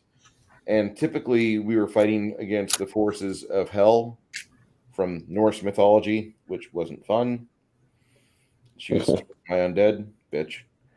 And it was a lot of fun, but I was doing a lot more. It was like 3 hours out of 5. Just lost audio for some reason. Background design and researching the bad guys, and then the other players would be getting their stuff crafted up because it was Pathfinder.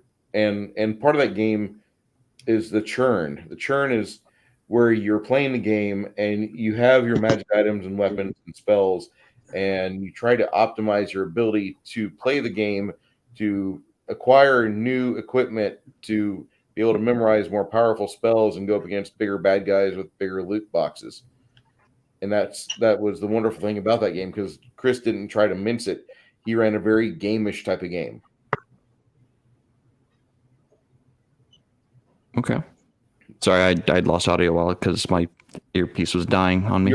Your question for me, you wanted to know what type of things. I look for information majority of time. Yeah. And then because Pathfinder is written the way it is, once you start figuring out what you're fighting, you can, if you've got the knowledge skills to back it up, you can usually start figuring out if you have the ability to react properly to said creature. And if you do not, well, just add the archer and let him handle it, and we'll walk down this path over here while he gets eaten or he takes it out. One or the other will happen. And you're still going to get the experience points because you had an encounter for today. I've only been eaten twice. I'll try to help you with that. Only. So, when running or fleeing is not an option or is not easily or readily available as an option, what kind of off-the-wall, crazy, desperate maneuvers can we expect to see?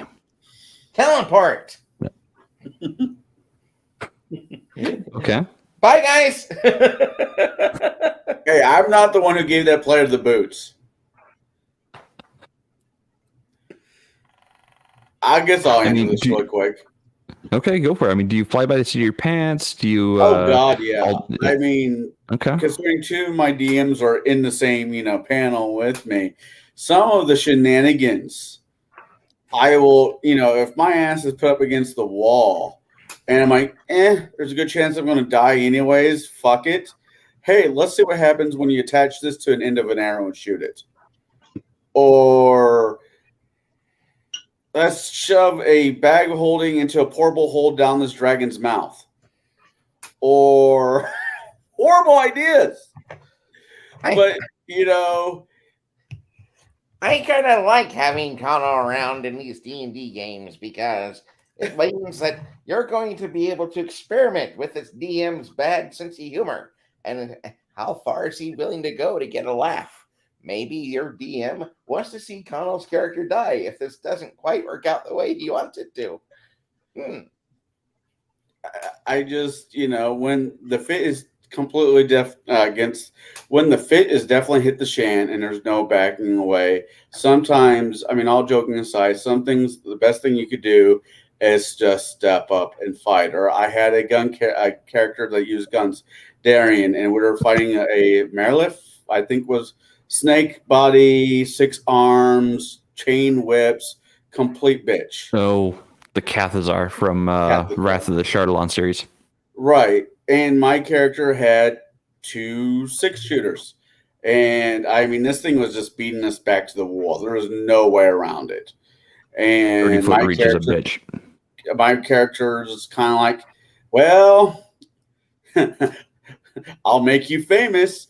and I stepped up and start shooting. And sometimes that's the only option you have. Is if running is not the option, then you got to fight yourself out of it. If you can't talk yourself out of it, I mean, that's just really the option. Two options you have left. If talking is not going to work, can't run. Guess what? Put your big boy pants on, fill your boots, boys, because it's time to go get dirty. Okay. What about you, Shadow? When fleeing or running is not an easy or readily available option, what kind of off-the-wall, crazy, desperate maneuvers can we expect to see from you? You know, that's a really tough question because that's really not a lot of information. I'm going to go with, using the tools in hand. So, maybe there's an I'll set item the that scene you've been hanging on to that's meant for this occasion that you forgot about.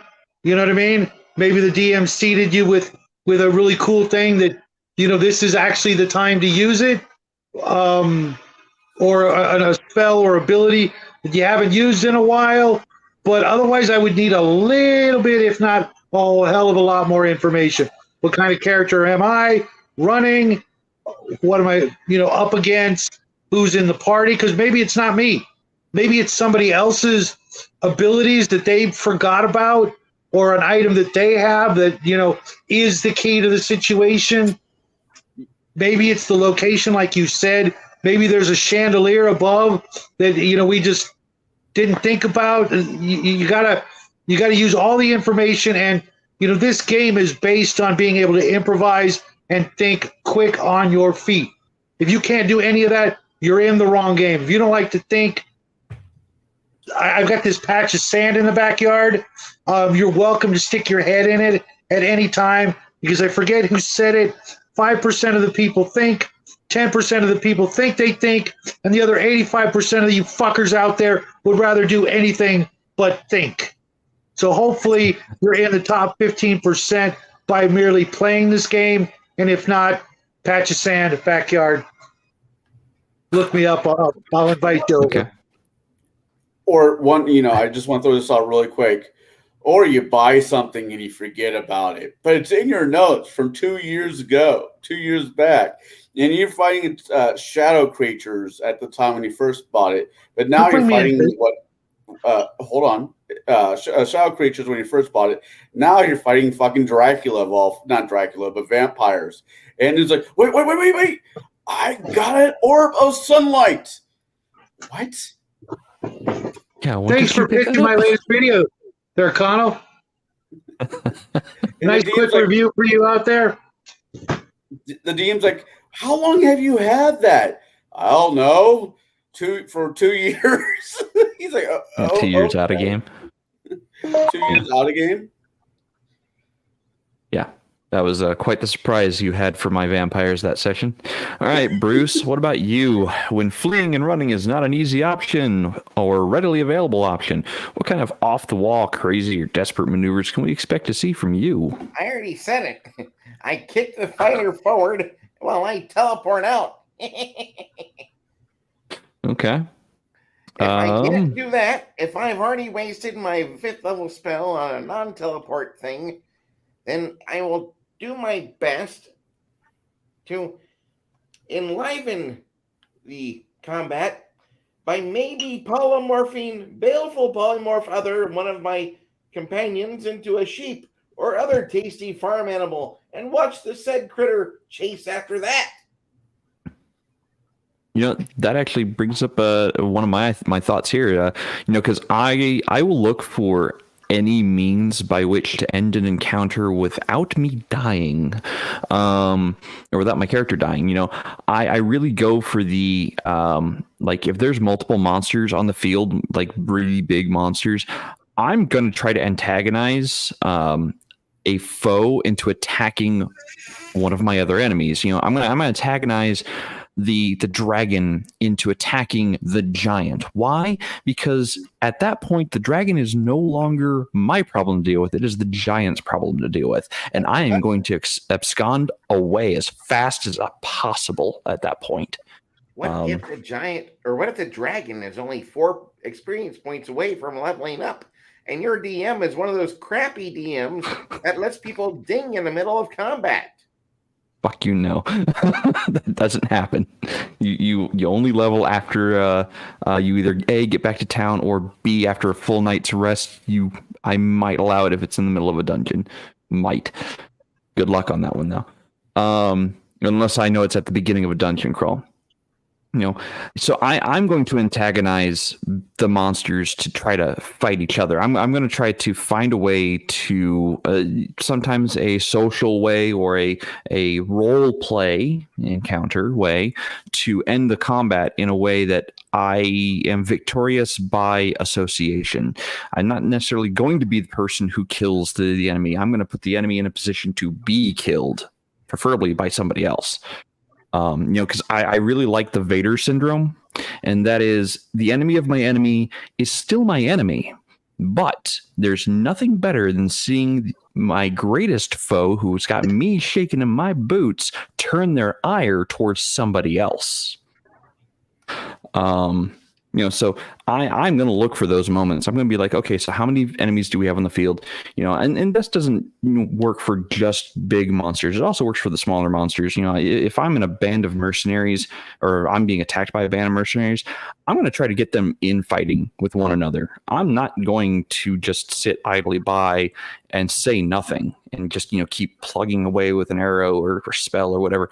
I'm going to be actively wordsmithing them into wanting to kill one another, preferably, or attacking something bigger and badder, or a more easy prey than me.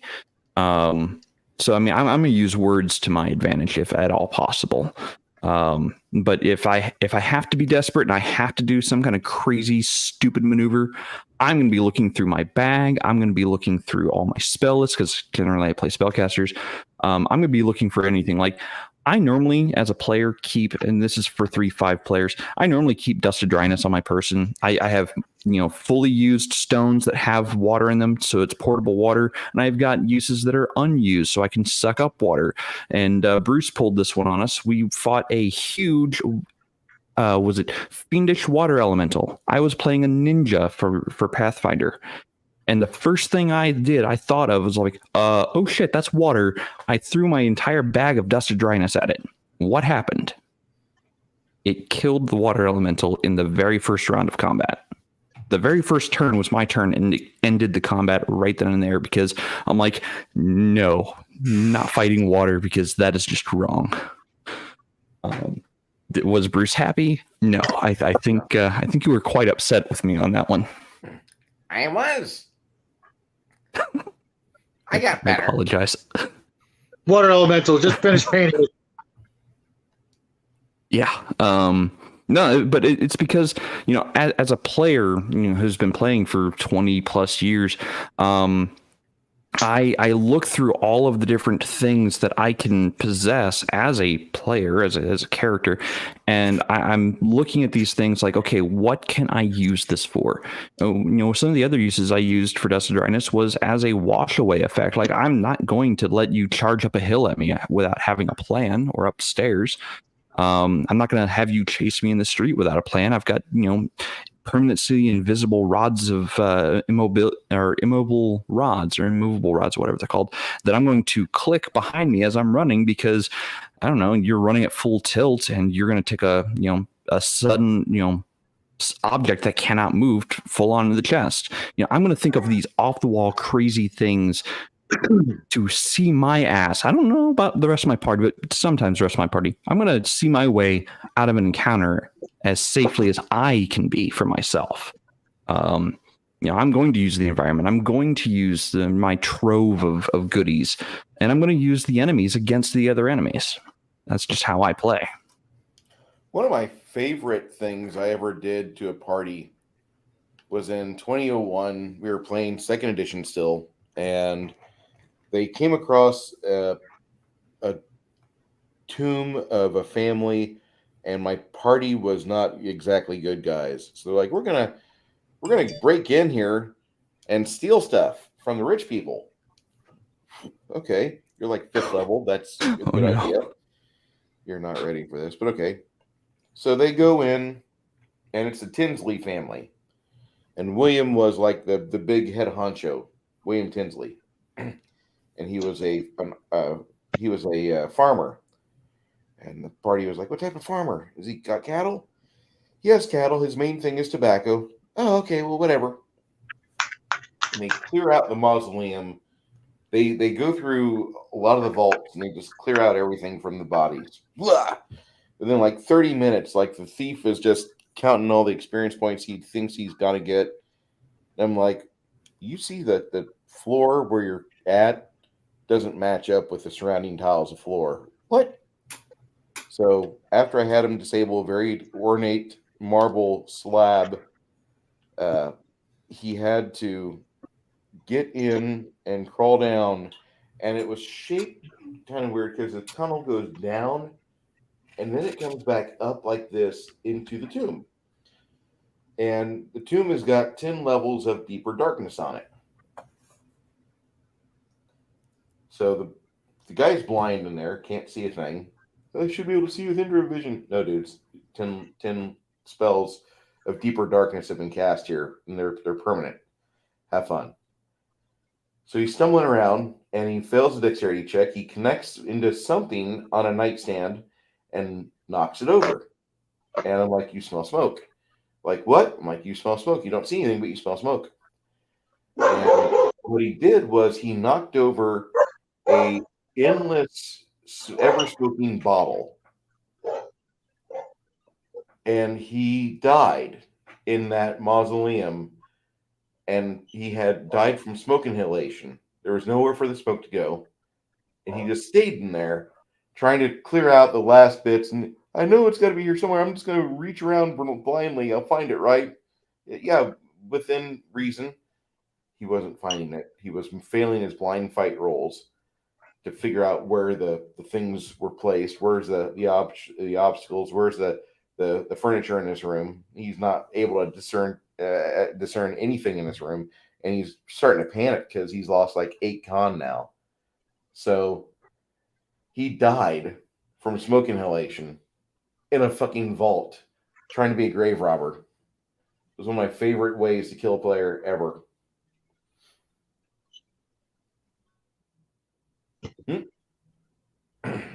That's actually one of my first GMs right there.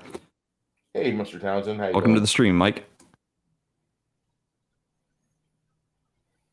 The boat of folding. Tell us. Yep, still one of my favorites. So that GM gave us a dagger. It was a ceremonial dagger, and this boat. It had written in a language on it. It said boat on it. I didn't know what. So I was still very new to the game, and I didn't understand what a boat of folding was.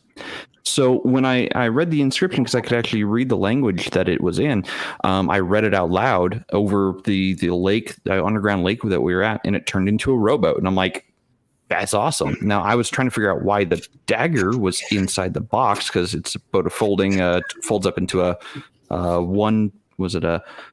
I can't remember the dimensions, but it folds up into a box, and there was a dagger inside it. I didn't understand what the dagger's purpose was. Huh? Yeah, about the size of a shoebox. Yeah, you're right. And I didn't understand what the purpose of the dagger was. I thought the dagger was meant to go with the boat, and I was completely off because, again, I was very new to the game, and I had no idea. So I thought, the two were supposed to be linked, and I think the dagger was used for something much later on. But yeah, that was my very first magic item was a boat of folding, and I still try to get one as a player at like level 10, level 15, even to this day, just so I have the mobility on water, or as a improvised weapon, or as an improvised weapon. Nobody expects the boat of folding or to be slapped in the face by a rowboat. Didn't I see you use that in somebody's campaign up in Washington? Yeah, I was playing the guy who threw things, who had the rule lawyer down the table. Said, "I don't know if that should work, but you're over there smacking people with a fucking boat." Yeah, or turning weapon racks onto them. Anyway, so we are at the 6 minutes from end. Mark, you got something, Connell? Really, quite last example as a player. This was the DM that we had at the time left to go down to Texas for greener pastures. We don't hold against them. Illinois sucks. So we got a substitute DM that should just stay a sub and not a DM. But that's besides the point. And he's bragging to the party, oh, I spent all week on this monster that I'm going to have you guys fight. It's huge. And it was huge. It was, it was a huge size creature. My character just got the benefit of a new spell, polymorph. And back in Pathfinder days, you had to make 2 different rolls. One to turn into it, and the second one to think that you're it. Well, he failed both. And what did I turn this monster that he spent all week on into? A fucking snail. It's the most hardiest of all the snails in that world. But it's a fucking snail. Still escargot. He picked up his books, more or less said, fuck you, and walked out the door. Yep. I remember that. Anyway, so we are at the 5 minutes left mark. What was that, Bruce? What's that? I'm sorry for giving you Jacob as a replacement DM. He's an all right guy. I like him as a person, but as a DM, I think he has a lot more to learn.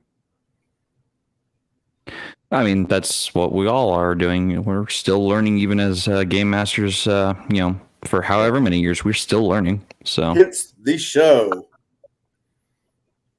Yep. Yeah, if you're done learning, you're done later. Yeah, pretty much. Oh, Stop yeah, learning, Mark. start dying. Yeah, Mark. I got a DM to rage quit. I gotta say that Connell's done that on both the player side and as a DM. He's had people just quit campaigns because they wanted violence instead. Yeah. It's not my fault, Jade has a punchable face. And this is how it starts. So anyway, Ha ha ha ha ha ha. Sorry about that. I have the power, damn it. Anyway, so we're at the now 4 minute mark. Let's go around the table and let's say what we're doing this week. I'm gonna start with Shadow. What do you got going on this week? Tonight, nothing, because I already did my Dracula video. Tomorrow, the little guy and I will be doing a craft video as we do on every Thursday night. Then Friday, I will be doing an Advanced Dungeons and Dragons review on the Dungeoneer's Survival Guide. Then hanging out with, Rewind. Thursday, I will be hosting Table Breakers, tomorrow night at about the same time as we showed up here. Then Friday, game review. Saturday, I'll be doing a sci-fi shadow chat, then hanging out with Nathan Allen. Make sure you go check out his channel if you're into the paranormal and supernatural things in the real world. Then Sunday, my son and I will begin painting the dragons of the month for Halloween. My son is painting the Archon Studio Ghost Dragon model, and I'll be painting this Wait. Hold that back. Let me make that big for you. Let's see here. It's all clear plastic, so you don't really need to paint it. And I will be painting this lovely called Nubble. He's a demon, big sort of Nurgle, fat sort of blob of shit demon. While my son gets to paint this one in honor of it being Halloween. And we'll be painting a little bit every Sunday. We start with the base coats. Then the next Sunday we do washes. Then the week after that we do dry brushing. The last Sunday of the month we show off all of our crafts and all of our paint jobs over the month. And, then after Sunday we start the week all over again. We basically have a video up just about every day. And, rinse and repeat. We'll keep you guys entertained, hopefully, and hopefully you guys keep coming back. All right. And you, Slam Sirloin, what do you got going on this week? Actually, tonight at 9:50, in about 20 minutes on my channel, I'm doing a premiere for the second half of the races chapter from Dungeon Delvers by David Guile. Iron Man, this is a Kolsch style beer by Shiner. They had this at the store in a 12-pack of summer beers for $8 on clearance. So the 12-pack for $8 got snarfed up. It's not bad. I like Kolsch beers. It's a real light biscuity type of beer. Tonight's video that I'm putting out is the second half of the chapter for races for Dungeon Delvers. And then I'll be starting to do a video for the classes. The classes in that game are almost basically like Pathfinder-esque, but done in rules compendium or OSE style. Not my preferred, but it'll work, if that makes any sense. Okay. What about you, Connell Cigar? What do you got going this week? First of all, for those who don't know me, my name is Connell. I'm the Cigar DM. What am I doing this weekend other than hanging out with these great people tomorrow when Shadow up there? You can keep going. When Shadow up there is hosting tomorrow's how to bring life to lower new life to lower monsters, or how to ramp them up for all your gaming needs. Then Friday, well, after Table Breakers, there is a good chance I might be doing an after party chat, which I'll see if I can talk Shadow into coming, and Victor and the normal motley crew, the usual suspects. Bruce, you're always welcome to join. Same with you, Jade. Thank you. Friday, I will most likely either be drinking, smoking and drinking, and hanging out with Max, or drinking, smoking, and just doing my own damn thing. Saturday, I think I am going to have a buddy. We're going to do a live chat, and we're going to be talking about this really nerdy sport called Dag here in slash Belgarth. It's like LARPing RPG, but it's a full contact sport. So no rock, paper, scissors, no drawing the X card. You swing, you block, you swing, and you keep the game going on. Or you can be a knight, or you can be a prince. Whatever makes you happy in that sense. That's Saturday. Then Sunday, we're going to get to a craptastic movie that we've been holding on for the last 2 weeks just for you, because it's all kinds of awesome. It's called Xenophobia.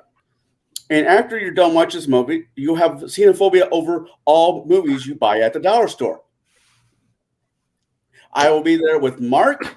I will be there with Shadow. I will be there with Jack. Because if Jack's not there, then we veto it and we move on. And whoever else shows up. That's what I got going on.